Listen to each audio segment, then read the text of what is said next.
एक तो जो प्रदेश के ऊपर जो पिछले भाजपा सरकार ने 75,000 करोड़ से अधिक का कर्जा तथा कर्मचारियों की देनदारी के रूप में लगभग 10,000 करोड़ रुपए जो आर्थिक बोझ छोड़ के गई थी, मैं आपके माध्यम से सभी प्रदेशवासियों को ये बताना चाहूँगा। भाजपा सरकार के खराब वित्तीय प्रबंधन के कारण आज हिमाचल प्रदेश को कर्ज और मूल का ब्याज चुकाने के लिए भी कर्जा लेना पड़ रहा है।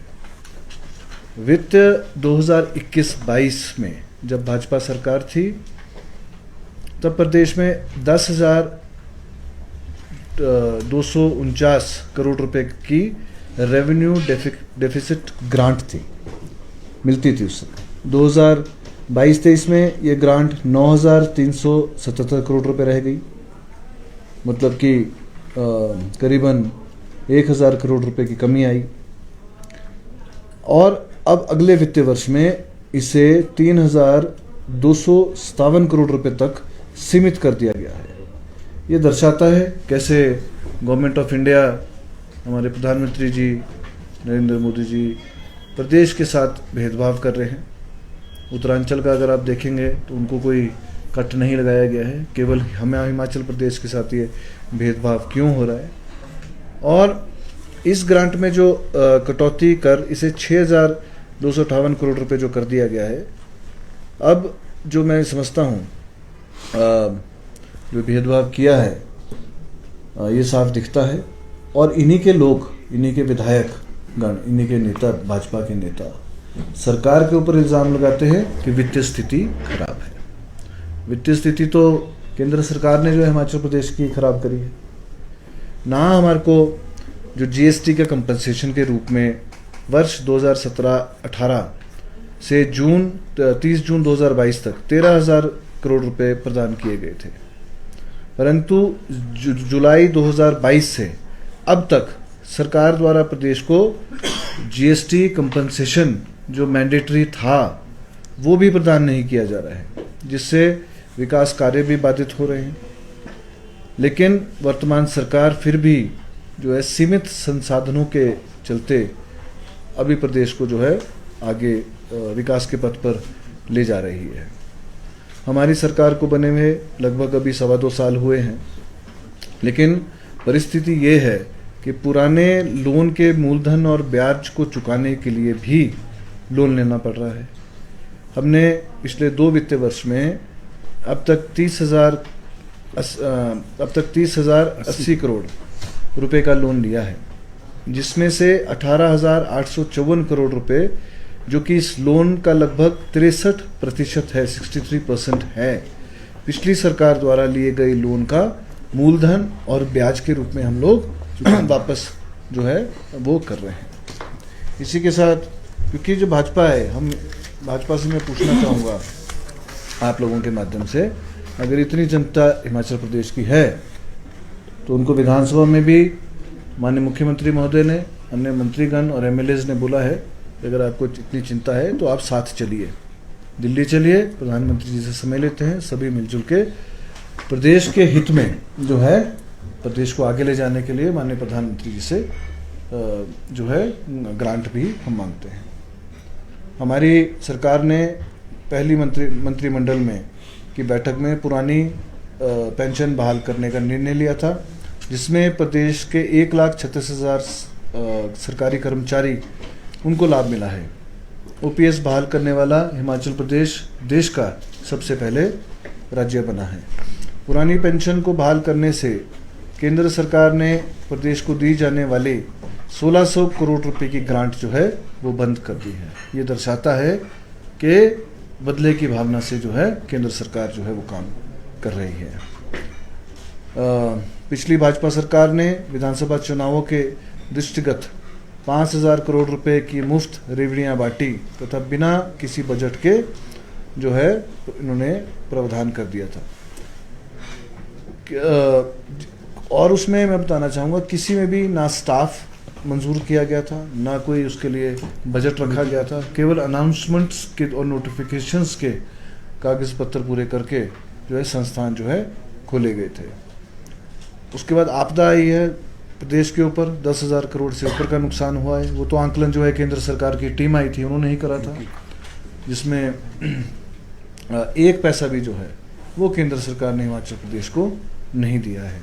और साथ में पड़ोस में लगती जो हमारा उत्तरांचल है, उत्तराखंड है, उसको जो है पूरी सहायता जो है, वित्त राशि जो है वो दी गई थी।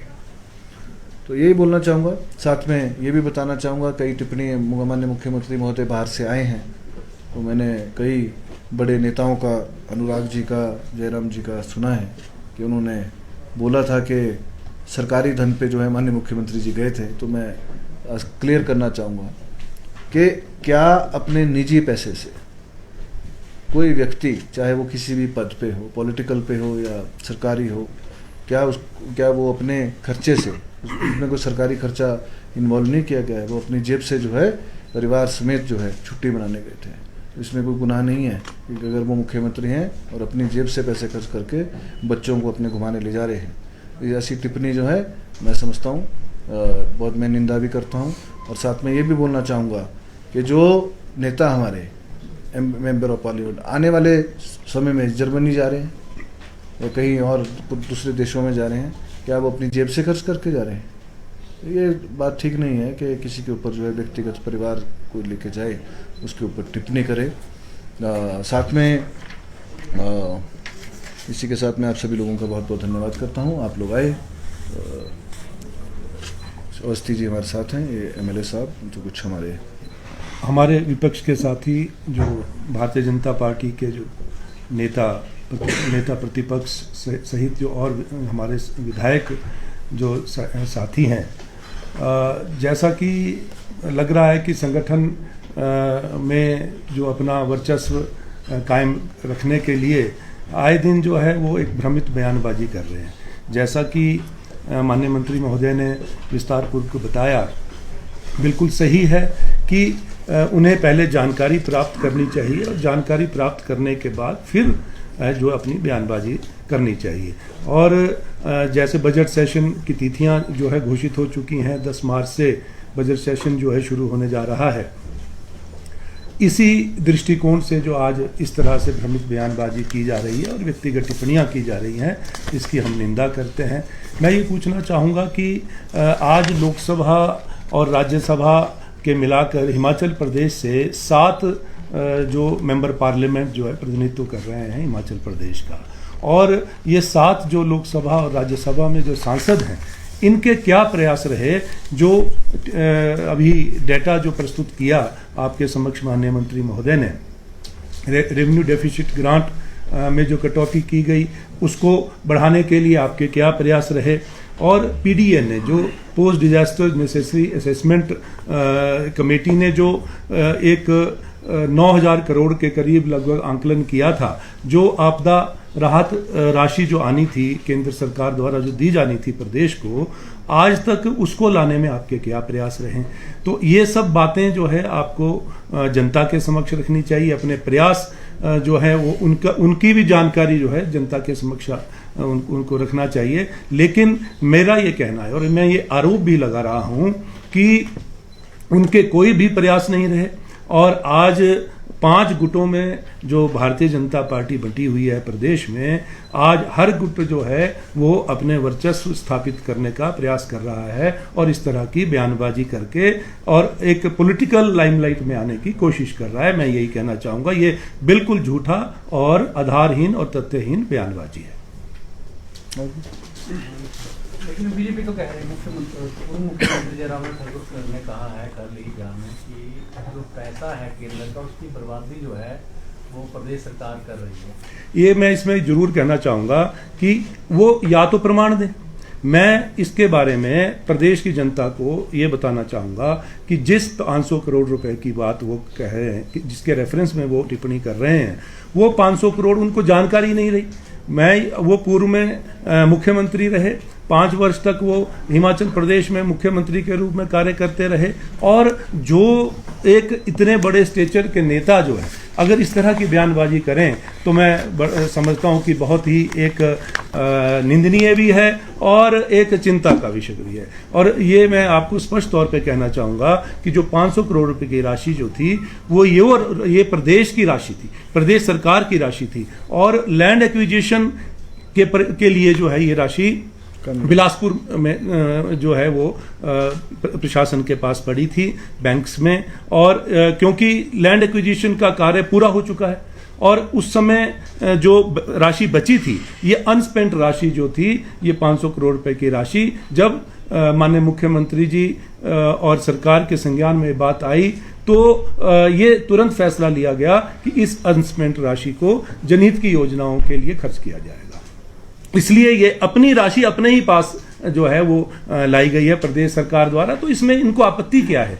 और आपत्ति तो तब होनी चाहिए यदि इनकी जेब से कोई पैसा जो है हमने लिया हो। अपना जो पैसा हम मांग रहे हैं उसके लिए तो ये प्रयास नहीं कर रहे हैं। जो हमारे कर्मचारी बंधुओं के जो एनपीएस का 9200 करोड़ रुपया जो केंद्र सरकार के पास पड़ा है उसके लिए इनके कोई प्रयास नहीं है। वो पैसा लेकर आए और अपने प्रयास जो है वो दिखाएं भी कि आपने कहाँ प्रयास किए। तो मैं समझता हूं कि आप सच्चे हितैषी जो है तभी कहलाए जाए। देखिए, सरकार हमारी, मुख्यमंत्री हमारे, तो कानून भी हमारे चलेगा और फैसले भी हमारे चलेंगे। तो हमने स्टेट गवर्नमेंट ने देखना है कौन से फंड कहाँ से शिफ्ट करने हैं, ना कि जयराम जी ने वहाँ से डिक्टेट करना है। आपके डिपार्टमेंट से रिलेटेड जी, जो बीपीएल में परिवार हैं अब उसमें चेंजिंग करनी है कुछ, जैसे लोग जो संपन्न लोग हैं वो बाहर उन्हें गाड़ियाँ हैं कई लोगों के पास, तो कब तक मान के चले सर जो बीपीएल वाला है? देखिए, ये भी माननीय मुख्यमंत्री के जी के निर्देश पे जो है, क्योंकि बीपीएल का सर्वे बहुत पहले हुआ था और एक स्पेसिफाइड लिमिट है हर पंचायत में। अगर 20 परिवार है, 25 परिवार है तो वही रहेंगे, वो बढ़ नहीं सकते। तो माननीय मुख्यमंत्री जी ने स्वयं ये देखा कि पात्र व्यक्ति जो हैं कई पंचायतों में वो नहीं है। कुछ प्रधान जो हैं, प्रधानगण जो है वो कई बारी वोट के राजनीति के चक्कर में ब्लैकमेल करते हैं। ये प्रैक्टिकल बात है। तो सभी ने फैसला लिया कि बीपीएल का सर्वे जो है वो नए सिरे से होना चाहिए और उसका जो उसकी जो कमेटी बनाई गई है फाइनलाइजेशन काम ग्राम पंचायत से ही जाएगा।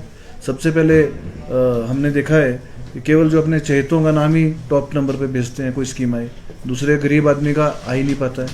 तो ये सब कुछ मद्देनज़र रखते हुए नई गाइडलाइंस बनाई गई और 1 अप्रैल से जो है इसका बीपीएल का चयन जो है, सर्वे जो है तो पुनः शुरू हो जाएगा, जिसकी फाइनल अथॉरिटी जो सैंक्शन है कौन पात्र है कौन पात्र नहीं है वो बीडीओ और एसडीएम रहेंगे उसमें, ताकि पंचायत के प्रतिनिधि अपनी मनमानी ना कर सके। सर एक सवाल था, उसके लिए तो नहीं कोई क्या कर नहीं, देखिए ऐसा है, नई पंचायतों के करीबन 700 करीबन 700 ज़्यादा भी हो सकते हैं, 10-20, क्योंकि रोज़ आते हुए हैं। उसके प्रपोजल हमारे पास आ रहे हैं, वो उसके हमने स्टडी ऑलरेडी करा ली है। उसकी रिपोर्ट्स संबंधित डीपीओज और डीसीज से हमने मंगा ली हैं, क्योंकि एक पंचायत बनाने में वो खर्चा बहुत ज़्यादा आ रहा है। करीबन 7 से 8 करोड़ रुपए एक पंचायत बनाने में आता है। पंचायत घर से लेकर उसकी लैंड से लेकर सभी फर्नीचर, बिल्डिंग, स्टाफ से लेकर काफ़ी खर्चा आता है। तो अभी जो है फ़िलहाल मैं बताना चाहूँगा प्रपोजल्स हम लोग ले रहे हैं, परंतु उसमें अंतिम फैसला जो है वो आपस में हमारे एमएलएस के साथ, हमारे मंत्रीगण के साथ, सभी के साथ एक सामूहिक चर्चा करके जो है उसके ऊपर फैसला लिया जाएगा कि बनानी है कि नहीं बनानी है। अभी फिलहाल हम लोग प्रपोजल्स हमने इनवाइट करे हैं। सर जयराम ठाकुर ने एक आरोप और भी लगाया है कि सरकार ने एक एनजीओ को 97 लाख रुपए दिए।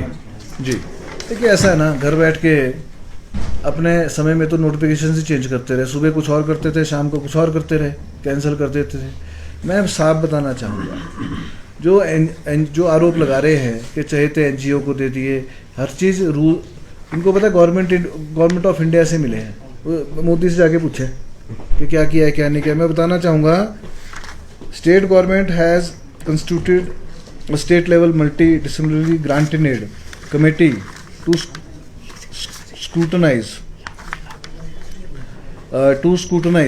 and recommend proposals received from various non-government organization. जो NGOs हैं इनसे प्रपोजल मांगे गए थे जो डी एडिक्शन के सेंटर्स जो हैं वो लोग चला रहे हैं.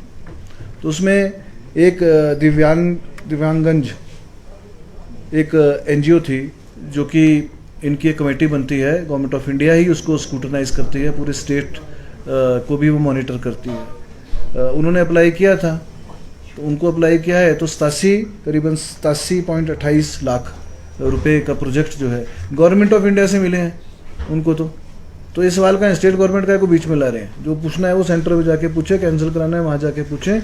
जो भी स्टेट गवर्नमेंट करती है डी एडिक्शन सेंटर्स, वो लोगों को उनकी जो बीमारी है, मैं तो उसको नशा नहीं बोलूँगा, नशा तो है ही है, लेकिन आज ये सामाजिक बीमारी बन चुकी है. सभी लोग प्रयासरत है इसको जो है कि ख़त्म हो, डी एडिक्शन सेंटर्स बने. जो हमारे युवा आजकल जो हैं हमारे इसमें जो इस बीमारी नशे में फंस गए हैं, उनको कैसे बाहर निकाला जाए. एक तरफ तो आप ये बोल रहे हैं, दूसरी तरफ बोल रहे हैं कि जो अच्छा काम कर रहा है उसको क्यों कर दिया है. तो ऐसा ही है, गवर्नमेंट ऑफ इंडिया के पैसे हैं और उनके बाई रूल्स के हिसाब से ही जो है जो भी कार्रवाई हुई है. आपको याद होगा जब विधानसभा में पहली कांग्रेस सरकार, सुखविंदर सिंह सुक्खू जी की पहली सरकार इतिहास में पूरे देश में ऐसी होगी जिसने भ्रष्टाचार के ऊपर जो बीजेपी विपक्ष के नेता हमारे प्रपोजल लाए उसको एक्सेप्ट किया. बिल्कुल. और उसके ऊपर बहस करी. वो एक भी तथ्य पेश नहीं कर पाए. गप्पे मारने से घर बैठ के या फ़ोन पे काम नहीं चलेगा, प्रैक्टिकली करना पड़ेगा. सर, फर्जी वोटर्स को रोकने के लिए पंचायती राज अधिनियम में संशोधन किया है, कितना लगता है आपको बेनिफिशियल हुआ? क्योंकि जब चुनाव होते थे तो कई बार जो कैंडिडेट्स होते थे बहुत सारे ऐसे वोटर्स बनाते थे. आपके डिपार्टमेंट में एक सवाल कभी ले रहे हैं सर, कितना मानते हैं कितना ये फायदेमंद होने वाला है? देखिए ऐसा है, मैं समझता हूँ कि वोट एक ही जगह होनी चाहिए, चाहे वो शहर में हो, चाहे नगर परिषद में हो, नगर निगम में हो, ग्राम पंचायत में हो, कहीं भी रखें. वोट देना एक हिंदुस्तान के नागरिक का एक जो है राइट है. और मैं समझता हूँ कि लेकिन एक वोट होना चाहिए. इसी के लिए संशोधन जो है वो लेके आए. अनिल जी, आपने कहा था कि जो हमारी रेवेन्यू डेफिसिट ग्रांट है वो लगातार कम होती जा रही है. आपके साथ में ये भी कहा कि उत्तराखंड की कम नहीं हो रही लेकिन हिमाचल की कम हो रही है. तो क्या ये सिर्फ हिमाचल की ही कम हो रही है? जी, अगर आप रिकॉर्ड लेंगे तो केवल मात्र हिमाचल प्रदेश की जो RDS है, RDG है, वो कम हो रही है. इस साल जो है 3000 करोड़ रुपए की कटौती करी गई है. हालांकि अपने संसाधनों से, चाहे वो जो आपदा आई थी उसमें, चाहे अभी जो काम चल रहे हैं उसमें, स्टेट जो है अपने सोर्स ऑफ अर्निंग कैसे बढ़ाए उसके ऊपर काम कर रही है. पीएम मोदी दूसरा घर बताते हैं हिमाचल को अपना, तो आप कह रहे हैं कि ऐसा है. अभी बिहार में इलेक्शन चल रहे हैं भैया. अभी वो बोल रहे हैं कि मैं तो यहीं पैदा हुआ. अभी उनका तो यही पता नहीं पैदा कहाँ हुए हैं. वो जिस प्रदेश में इलेक्शन होते हैं वहीं के सिटीजन बन जाते हैं, वहीं के वोटर बन जाते हैं, वहीं का खान पीन जो है वो कर देते हैं. तो अभी हिमाचल आएंगे, वो दूसरा घर हो गया है.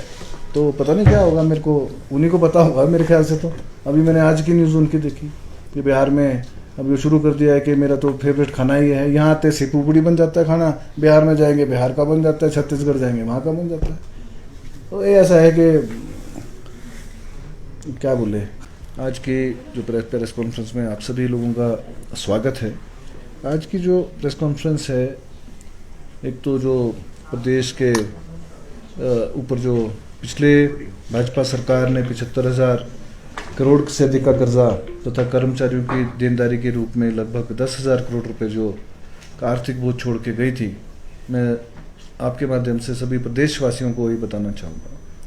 भाजपा सरकार के खराब वित्तीय प्रबंधन के कारण आज हिमाचल प्रदेश को कर्ज और मूल का ब्याज चुकाने के लिए भी कर्जा लेना पड़ रहा है. वित्त 2021-22 में जब भाजपा सरकार थी तब प्रदेश में 10,249 करोड़ रुपए की रेवेन्यू डेफिसिट ग्रांट थी, मिलती थी उस समय. 2022-23 में ये ग्रांट 9,377 करोड़ रुपए रह गई. मतलब कि करीबन 1,000 करोड़ रुपए की कमी आई. और अब अगले वित्तीय वर्ष में इसे 3,257 करोड़ रुपए तक सीमित कर दिया गया है। ये दर्शाता है कैसे गवर्नमेंट ऑफ इंडिया, हमारे प्रधानमंत्री जी नरेंद्र मोदी जी प्रदेश के साथ भेदभाव कर रहे हैं।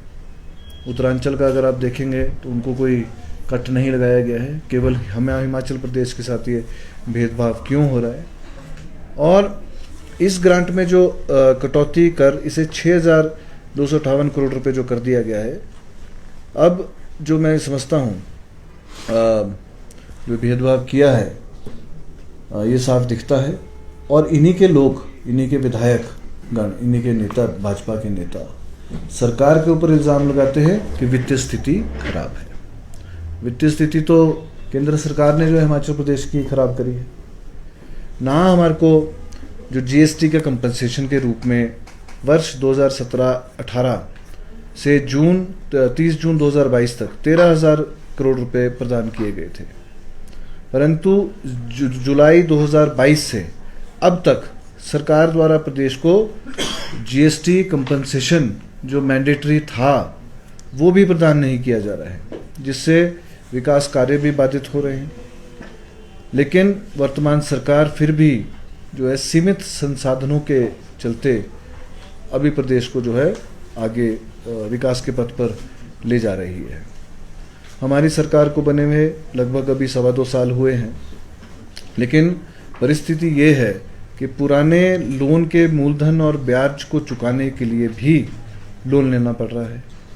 हमने पिछले 2 वित्तीय वर्ष में अब तक 30,080 करोड़ रुपए का लोन लिया है, जिसमें से 18,854 करोड़ रुपए, जो कि इस लोन का लगभग 63% है, 63% है, पिछली सरकार द्वारा लिए गए लोन का मूलधन और ब्याज के रूप में हम लोग वापस जो है वो कर रहे हैं।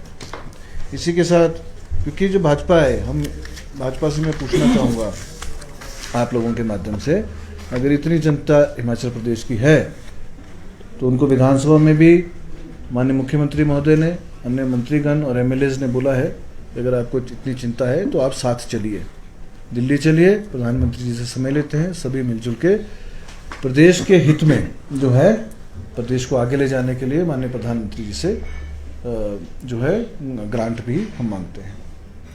हमारी सरकार ने पहली मंत्रिमंडल में की बैठक में पुरानी पेंशन बहाल करने का निर्णय लिया था, जिसमें प्रदेश के 1,36,000 सरकारी कर्मचारी उनको लाभ मिला है। ओपीएस बहाल करने वाला हिमाचल प्रदेश देश का सबसे पहले राज्य बना है। पुरानी पेंशन को बहाल करने से केंद्र सरकार ने प्रदेश को दी जाने वाली 1,600 करोड़ रुपए की ग्रांट जो है वो बंद कर दी है। ये दर्शाता है कि बदले की भावना से जो है केंद्र सरकार जो है वो काम कर रही है। पिछली भाजपा सरकार ने विधानसभा चुनावों के दृष्टिगत 5,000 करोड़ रुपए की मुफ्त रेवड़ियाँ बांटी तथा बिना किसी बजट के जो है इन्होंने प्रावधान कर दिया था।